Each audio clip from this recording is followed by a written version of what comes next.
Hello everyone, welcome to ITLS Academy। हमारा lecture continuation है quality assurance and quality control in the molecular laboratory का। ये part 5 है।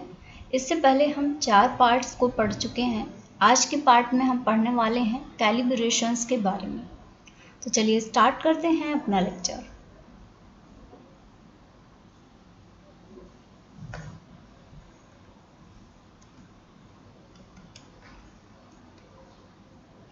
Calibrations. Calibration is fitting an instrument or test system output with the actual concentration of a reference analyte by testing and making appropriate adjustment. Calibration क्या होता है? Calibration होता है किसी भी इंस्ट्रूमेंट की फिटिंग या फिर टेस्ट सिस्टम आउटपुट जो एक्चुअल कंसंट्रेशन है या फिर जो रेफरेंस एनालाइट है उसके कंपैरिजन में जो आपने टेस्ट किया है उसका क्या कंसंट्रेशन आ रहा है, जो टेस्टिंग है अप्रोप्रिएट एडजस्टमेंट्स को उसके अकॉर्डिंग मेंटेन करना, यही कहलाता है calibration. In calibration verification, materials of known concentration throughout the reportable range are tested as patient samples to ensure the test system is accurate. जो calibration का verification होता है, इसमें known concentration के material को use किया जाता है जो reportable range होती है throughout the reportable range और पेशेंट सैंपल्स के अकॉर्डिंग टेस्ट किया जाता है ताकि ये इंश्योर किया जा सके कि जो टेस्ट सिस्टम है वो एक्यूरेट है।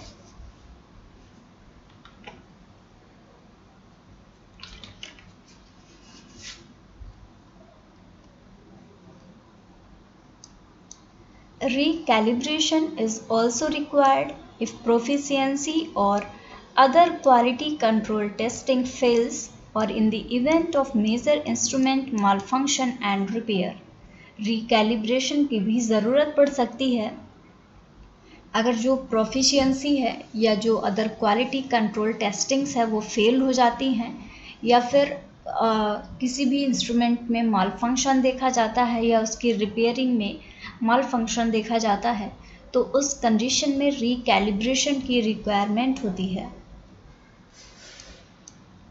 Once established, calibrator results should always be specified ranges of values. एक बार एस्टैब्लिश होने के बाद में जो कैलिब्रेटर होता है उसका जो भी रिजल्ट आता है वो हमेशा स्पेसिफाइड रेंज में ही होना चाहिए। Calibration materials should over at least 3 levels of measurement. जो कैलिब्रेशन मटेरियल्स होते हैं इनका कम से कम 3 लेवल्स पे मेज़रमेंट होता है, एक लो लेवल पे, एक मीडियम लेवल पे और एक हाई पॉइंट पे। 3 लेवल पे इनका मेज़रमेंट किया जाता है। Analytes used for calibration should be in the same matrix. जो एनालाइट यूज़ किए जा रहे हैं कैलिब्रेशन के लिए वो सेम मैट्रिक्स में होने चाहिए, जैसे कि प्लाज्मा है या यूरिन है।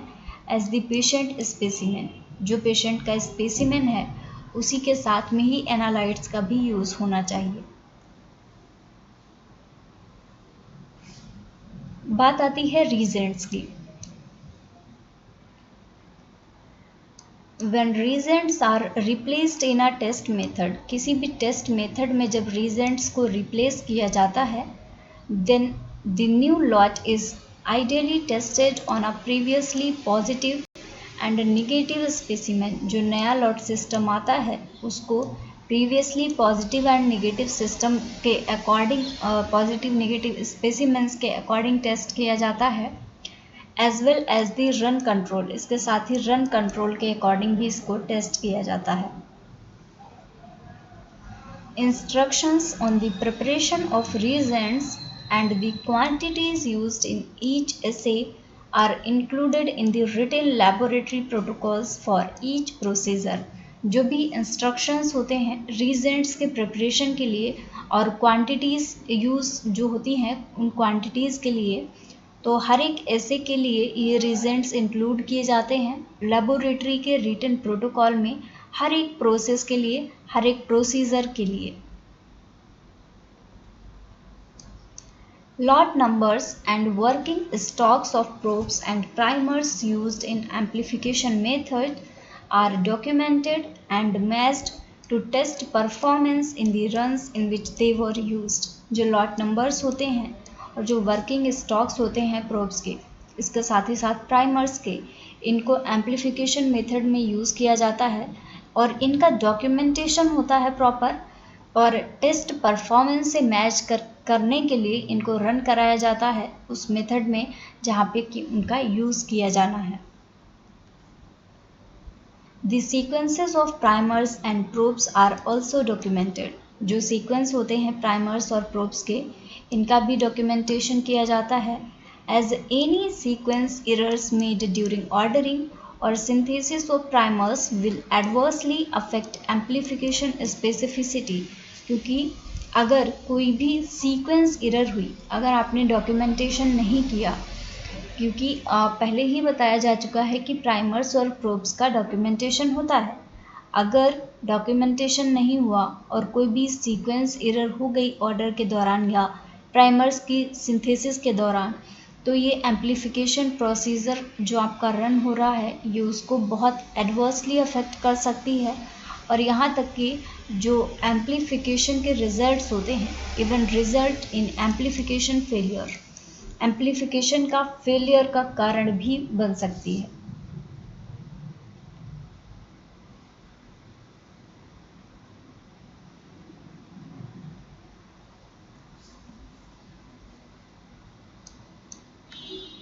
Primers are a critical component of PCR procedure। PCR procedure के क्रिटिकल कंपोनेंट्स होते हैं प्राइमर, क्योंकि बिना प्राइमर्स के PCR रन हो ही नहीं सकता, PCR की प्रोसेस हो ही नहीं सकती। Primers are most conveniently supplied in lyophilized, that is freeze-dried form from the DNA synthesis facility। जो प्राइमर्स होते हैं इनकी सप्लाई की जाती है लायोफिलाइज्ड स्टेट में, फ्रीज ड्राइड स्टेट में इनकी जो सप्लाई है वो की जाती है। और जो डीएनए सिंथेसिस फैसिलिटी होती है वहाँ पे ही प्राइमर्स की भी सिंथेसिस की जाती है और वहीं से सप्लाई की जाती है। Probes used for the real time PCR are supplied in solution. जो प्रोब्स का यूज़ किया जाता है रियल टाइम पीसीआर के लिए, उनको सॉल्यूशन में सप्लाई किया जाता है। For example 100 molar stock solution that is diluted to 4 or 5 molar working stock before use in the procedure। जैसे कि 100 मोलर स्टॉक सॉल्यूशन है जिसको कि 4 या 5 मोलर वर्किंग सॉल्यूशन में, वर्किंग स्टॉक सॉल्यूशन में इसको डाइल्यूट किया गया है किसी भी प्रोसीजर में यूज़ करने के लिए। When new working stocks are prepared, जब नए वर्किंग स्टॉक सॉल्यूशंस को बनाया जाता है, that is diluted from the probe stocks or resuspended primers। या तो प्रोब स्टॉक से इनको डाइल्यूट किया जाता है या फिर प्राइमर्स को रीसस्पेंड किया जाता है, and they are treated as new reagent lots, और इनको न्यू रीजेंट लॉट्स की तरह ट्रीट किया जाता है।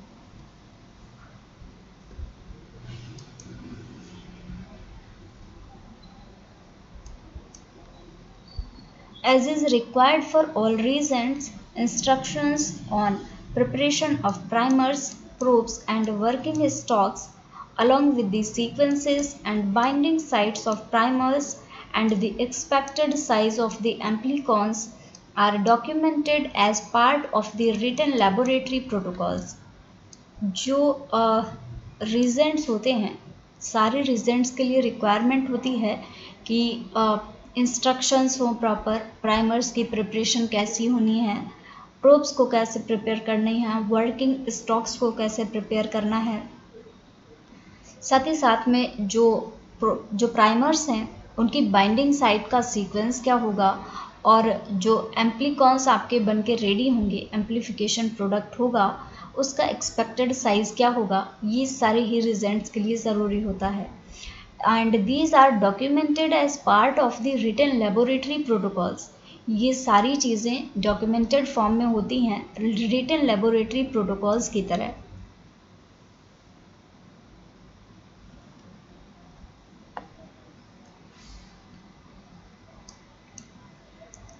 For hybridization procedure, labeled probe solutions are treated as working stock.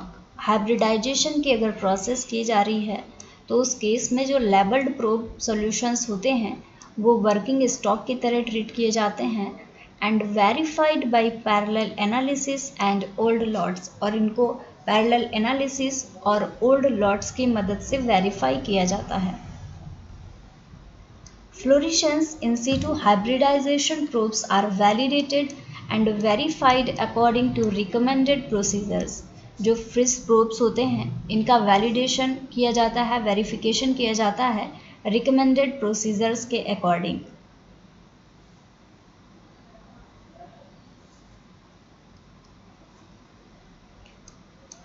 It is important to document descriptive information on probes used in the laboratory. ये ज़रूरी है कि जो भी probes लेबोरेटरी में यूज़ किए जा रहे हैं उनका जो डिस्क्रिप्शन है उसको डॉक्यूमेंट किया जाना चाहिए। सारी इंफॉर्मेशन को probes जिनको यूज़ किया जाना है उनके साथ में डिस्क्रिप्शन उनका डॉक्यूमेंटेड होना चाहिए। This information includes the type of probe. अब कौन कौन सी इंफॉर्मेशन होनी चाहिए, इसमें ये हो सकता है कि जो प्रोब है, जिस प्रोब का यूज़ किया जा रहा है उसका टाइप क्या है, दैट इज़ जीनोमिक प्रोब है या कॉम्प्लीमेंट्री डीएनए का प्रोब है या ओलिगोन्यूक्लियोटाइड प्रोब है या प्लाज्मिड और राइबो प्रोब, कौन सा प्रोब है, प्रोब का टाइप वहाँ पे रिटन होना चाहिए। And the species of origin of the probe sequence, जो प्रोब का सीक्वेंस है उसका ओरिजिन स्पीसीज क्या है, ये चीज़ भी वहाँ पे इंफॉर्मेशन ब्रोशर में नोट होनी चाहिए। इन मल्टीप्लेक्स रिएक्शंस, अगर मल्टीप्लेक्स रिएक्शंस की बात करें, primers and probe competition for substrates में अफेक्ट रिजल्ट्स। जो प्राइमर्स होते हैं या जो प्रोब कंपटीशंस होते हैं वो जो रिजल्ट्स होते हैं उनको अफेक्ट कर सकते हैं। मल्टीपल फ्लोरोक्रोम सिग्नल्स इन फ्लोरेसेंस एसे में also cross into each others detection range. जो मल्टीपल फ्लोरोक्रोम सिग्नल्स होते हैं फ्लोरेसेंस एसे के केस में वो भी एक दूसरे को क्रॉस कर सकते हैं, जो डिटेक्शन रेंज है वो डिटेक्शन रेंज क्रॉस कर सकती है।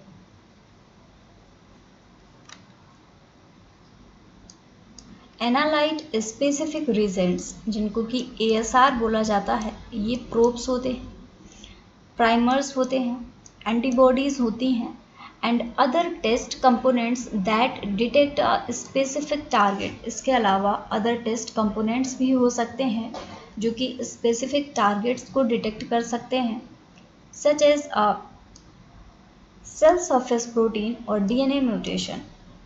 ये जो एनालाइट स्पेसिफिक रीजेंट होते हैं ये सेल सरफेस प्रोटीन्स को डिटेक्ट कर सकते हैं और कुछ टाइम्स ये DNA के म्यूटेशंस को भी डिटेक्ट कर सकते हैं।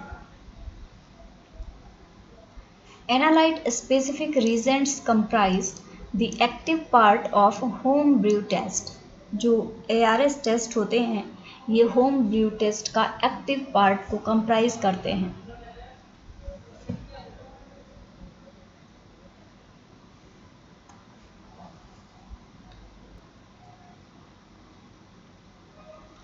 अब आती है chemical safety.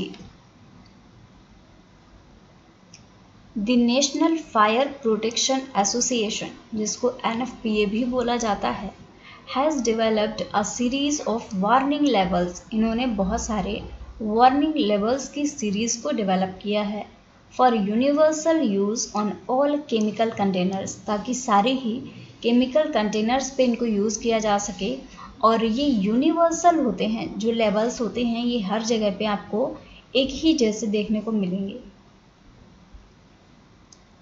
Secondary or reinforced containers are required for transport and handling of dangerous chemicals such as concentrated acids and phenols. जो सेकेंडरी या फिर reinforced containers होते हैं उनकी ज़रूरत ट्रांसपोर्ट और हैंडलिंग के लिए होती है और ये ट्रांसपोर्ट होता है डेंजरस केमिकल्स का, जैसे कि कंसनट्रेटेड एसिड्स हैं, फिनॉल्स हैं, इनके ट्रांसपोर्ट और हैंडलिंग के लिए सेकेंडरी और reinforced कंटेनर्स का यूज़ किया जाता है. Although methods involving radiation are increasingly being replaced by non-radioactive alternatives, जो रेडिएशन वाले मेथड्स हैं उनको रिप्लेस किया जा रहा है नॉन रेडियोएक्टिव मेथड्स के द्वारा.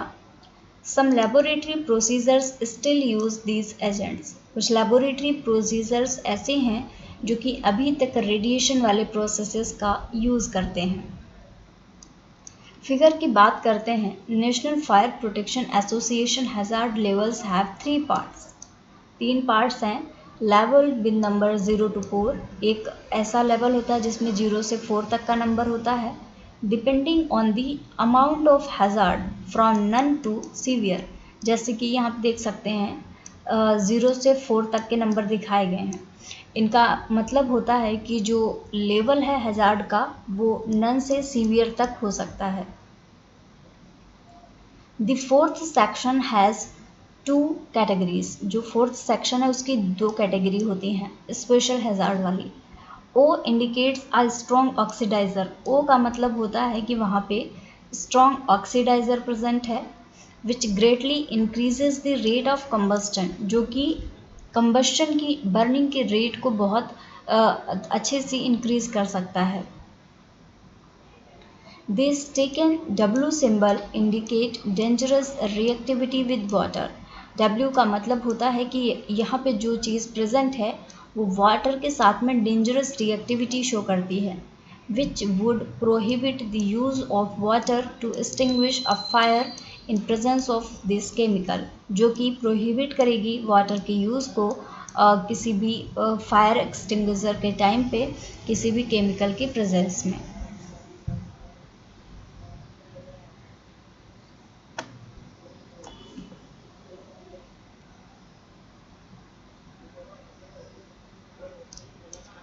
Radioactivity reasons and methods are performed in designated areas. जिन एरियाज़ में ज़रूरी होता है, जिनको चिन्हित किया जाता है, उन जगहों पे रेडियोएक्टिव जो एजेंट्स रिजेंट्स होते हैं और मेथड्स होते हैं उनको परफॉर्म किया जाता है.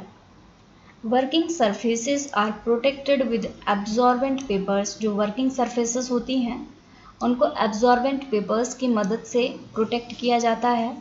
ड्रिप ट्रेज का यूज़ किया जा सकता है और अदर प्रोटेक्टिव कंटेनर्स, कुछ अदर प्रोटेक्टिव कंटेनर्स का भी यूज़ किया जा सकता है. Potentially volatile radioactive materials are handled under a fume hood. जो वोलेटाइल रेडियोएक्टिव मटेरियल्स होते हैं उनकी हैंडलिंग फ्यूम हुड के अंदर की जाती है. Radioactive waste is discarded in appropriate containers. जो रेडियोएक्टिव वेस्ट होते हैं उनको किसी भी कंटेनर में डिस्कार्ड नहीं किया जा सकता है. इनके लिए अप्रोप्रिएट कंटेनर्स यूज़ होते हैं जिनमें इनको डिस्कार्ड किया जा सकता है.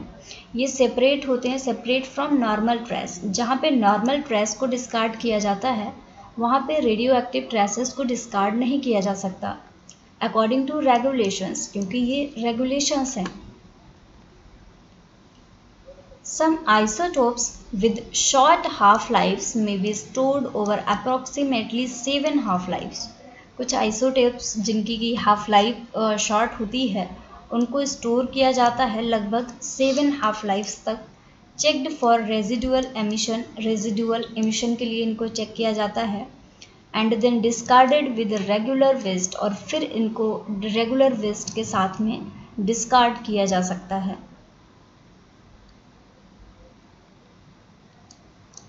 Signs should be posted on the rooms where radioactive materials are used. जिस जगह पे रेडियोएक्टिव मटेरियल्स का यूज़ किया जा रहा है वहाँ पे साइंस को पहले ही पोस्ट कर दिया जाए. तरह तरह के साइन बना के लगा देने चाहिए कि इस जगह पे रेडियोएक्टिव मटेरियल का यूज़ किया जा रहा है. OSHA has specifications for accidental prevention science and tags for radiations and other occupational hazards। जो OSHA है इन्होंने कई स्पेसिफिकेशंस बनाए हैं ताकि साइंस का एक्सीडेंटल प्रिवेंशन हो सके, कोई भी एक्सीडेंट को रोका जा सके साइंस के हेल्प से, या फिर टैग्स लगाए जा सके ताकि ये पता चल सके कि किसी पर्टिकुलर जगह पर रेडिएशन है या फिर कोई ऑक्यूपेशनल हजार्ड है तो उससे बचा जा सके।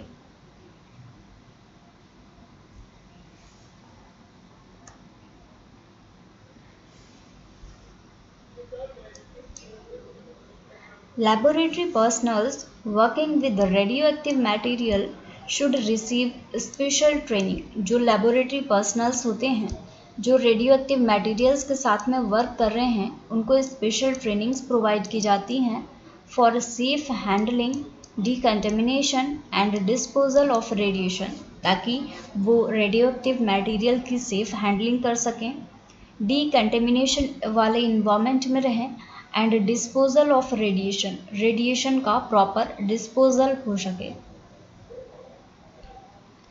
Laboratory instructions for working with radiation should include inspection and monitoring of shipments as required by the US Department of Transportation।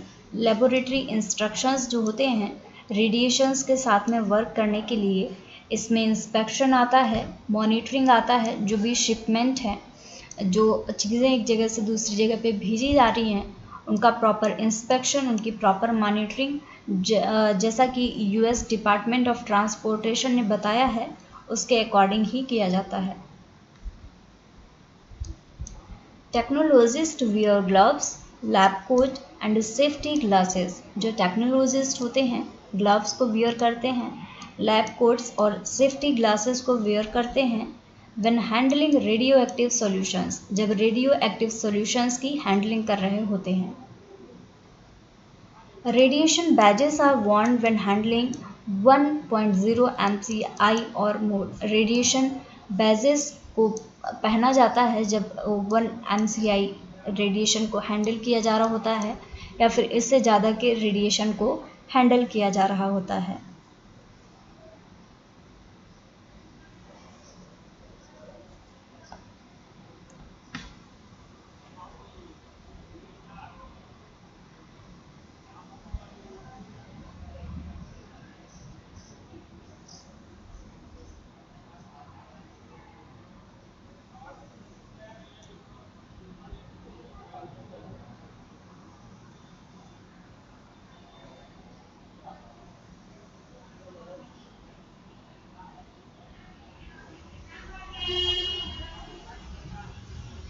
So thank you everyone for watching this session.